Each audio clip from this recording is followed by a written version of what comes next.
Hi guys, it's Kristen. I am sister number 2, and today I am sharing with you some of my Christmas tricks when it comes to planning food on Christmas Day. These are just some of the things that I do to make my life a little bit easier. So the first one is I do Click List from Kroger. So it's where you go online and you just order all your items, and then you can either go pick it up from the store or they can deliver it to you. The fee to pick up is about $5. The fee to deliver is about $10. And because it's Christmas time, things are wild, I always have them deliver it to me, and it is life-changing. I'll just show you. Usually when they come in, they put it on the front porch, but today they were so kind they brought it all the way to my kitchen. I just told them to put it on the ground because, it's busy today. So next, I want to talk about the food. Now, like most people at Christmas, they are with their families and they have big groups. And so these recipes are some easy ones that you can do that can feed a lot of people, or actually just feed a few people. So this year I'm by myself, just me and my husband and my 4 kids, but this works for us and it will work for big groups. So also along with my Click List, I'm gonna give you my recipes that I'm feeding my family this year, from breakfast to lunch to dinner to even the dessert after dinner when the kids are kind of getting bored and they want something to do and they want a fun little snack. All right, I am gonna jump right into the recipes. This one is called breakfast enchiladas. One thing I love about this recipe is that you can make it the night before. Okay, here's what's in mine. I have red pepper, some green onions, ham and turkey mixture, I just had some leftovers, and then some mushrooms. And so as long as you have about 4 cups of your favorite ingredients, vegetables, it'll work. Now, you want 2 cups of cheese to be put into there also, and then you're just going to mix it all around. Now, as soon as it's mixed really good, you're just gonna set that aside, and we'll get going on our enchiladas. Oh wait, before I forget, you wanna put about 1/3 cup of it aside, so that will be your little toppings on top. Then you're gonna get your tortillas, either 8 really big ones. I have about 10 small ones that will work. Then you're just gonna spoon about 1/3 of a cup to 1/2 a cup in it. You want it to be a little bit bigger, and then just roll it up. Make sure it's seam side down in your pan.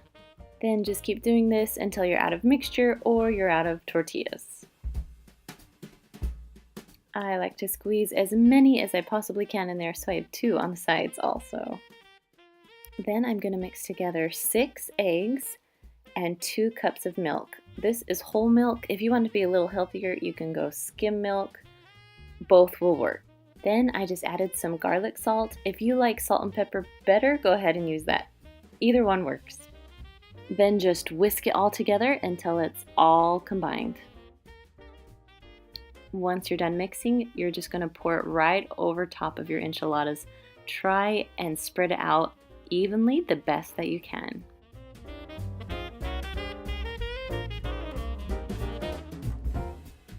Then you're going to take about 1.5 cups of cheddar cheese. Oh, don't forget your stuff that you put aside.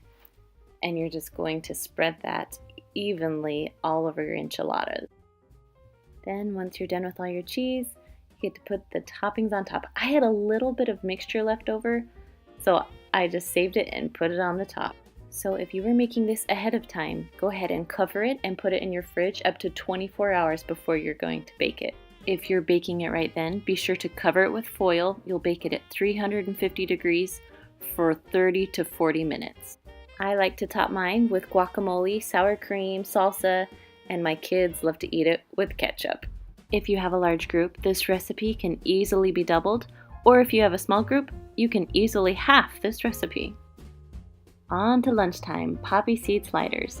Instead of making every individual sandwich, this makes it so easy, so you just cook it all at once. I highly suggest using King's Hawaiian rolls. So I have 1/2 cup of butter melted, then I'm going to add 1 teaspoon of Worcestershire sauce.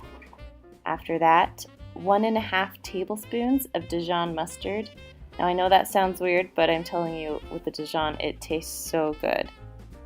Then we have 1 onion. Depending if you like onions, you could do a 1/2 onion, but I like onions. So we did a whole onion, and then you just mix those together. Next, you're going to add 1.5 tablespoons of poppy seeds. Now this is totally optional. You don't have to add them if you don't want to.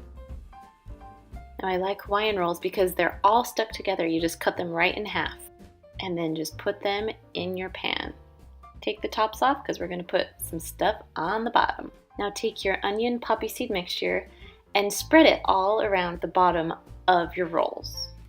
Now you're going to use all your mixture just on the bottom layer, so make sure you spread it around as evenly as you can. Now I just add my ham on top. So instead of doing each individual sandwich, I literally just put all the ham on top of all the rolls. Now do the same thing with your cheese. It calls for Swiss cheese, but I like provolone and my kids like provolone a lot more. Then you just put your rolls right back on top and your sandwiches are made. So you're gonna cook it at about 325 degrees for 15 to 20 minutes. Now make sure you cover it with foil before you cook it. When you're done, you just take the foil off, cut those rolls up, and serve them. I serve about 2 per person, and then I serve it with like a veggie tray and some cut up apples. Quick, easy, perfect for Christmas lunch. All right, moving on to dinner. These are our cheesy potatoes, also known as funeral potatoes. So you want to take frozen hash browns, either 32 ounces or 30 ounces, somewhere around there, and dump the whole thing into your 9x13 pan. Next, I chopped an onion and I just put it in there. Usually I get a bowl and mix it all together, but I'm kind of trying to hurry, so I'm just throwing it in. So I have 2 cans of cream of chicken soup, and then add 2 cups of sour cream. It can be light sour cream, normal sour cream, whatever floats your boat. Next, grab some cheddar cheese, and it's about 1 cup. I don't really measure, I kind of just go by the package and see. Then I'm going to add a little garlic salt. You can add salt and pepper if you like that better. I like garlic salt. Then carefully, as careful as you can, mix it all together. Then when you're all done, you're just going to even it out, flatten it out so it will cook evenly. Okay, just going to set that aside. Then I have 2 tablespoons of melted butter, and I have 2 cups of crushed cornflakes. Now, I do it the cheating way. I kind of like my cornflakes big, so I crush them in my hand and then just mix them a little bit. Now, once those are done mixing, you're just going to put them right on top of your cheesy potatoes. Spread them around the best that you can. Then you're going to cook them at 350 degrees for 30 to 40 minutes. Now, the good thing about this recipe, you can make it 3 or 4 days beforehand. Put some foil over top, stick it in the freezer. About 24 hours before you're going to cook it, pull it out and just cook it normal. Now on to the Christmas ham, and of course we're making it easy by throwing it in the slow cooker. So first I'm just going to measure, make sure it fits in that size of slow cooker. So I know what you're thinking, ham usually doesn't fit in a slow cooker, but I just want to show you my trick. So I have 2 big pieces of foil. I'm putting one on one side, one on the other side. Then I'm putting my ham directly into the slow cooker. It's okay if your lid's not going to go on, just wait for it. The plan is to make a little tent out of the foil so it will cook just like it normally would in a slow cooker. Alright, so I have my 2 pieces I'm putting together, fold together a little bit so it's like a little tent. Then I'm going to take another piece of foil and put it right on top and fold it into the edges just so it kind of has that nice seal on it. Then you're going to stick a towel and just put it right over top of your whole slow cooker and cook it for 6 to 8 hours on low. So because I'm going to make this as easy as possible, I'm actually going to use the ham glaze that comes with the ham. It really is delicious. So about 30 minutes before it's done cooking or before you're going to eat it, open it up, mix together that little ham glaze. It was a tablespoon of water and that mixture, and you just mix it till it's a liquid. And then just pour it right on top of the ham. I like to usually try and get it into all the little creases so it will give it a little bit of flavor with each piece of ham. Then just fold your foil back up, secure it the best you can, put your towel back on top, and let it cook for another 30 minutes to an hour. Then when you're done, just take everything off, put your ham on a plate, cut it up, and serve. It really is so easy for Christmas dinner. Now, if you want really easy rolls, I would suggest grabbing a bag from the store, but we really like Rhodes rolls at my house. So these Rhodes rolls are thawed, and I'm just spraying a cupcake tin. Then I'm going to take the roll, and notice my little kid scissors? Yes, I do use those in my kitchen, and I'm cutting the rolls in half. So you're going to use about 1.5 rolls, cut it into thirds, and place all 3 sections into the muffin tin. Now, there's nothing really special about this recipe other than the fact that it's awesome. Then you're going to take your plastic wrap and cover your rolls while they rise. Then when they're done rising, just carefully take the plastic wrap off. You're going to put them in a hot oven at 350 degrees for 15 to 20 minutes. Then when they're done, you have this awesome roll that can split so easily into 3 pieces. My kids thought they were so fancy. Anyways, we love them at our house. Now while your rolls are cooking, throw in the microwave these cheater green beans. They're from the frozen aisle at Kroger. They're French style green beans. You put a little butter in, a little salt and pepper. They're so easy. Now last but not least, our Rudolph dessert.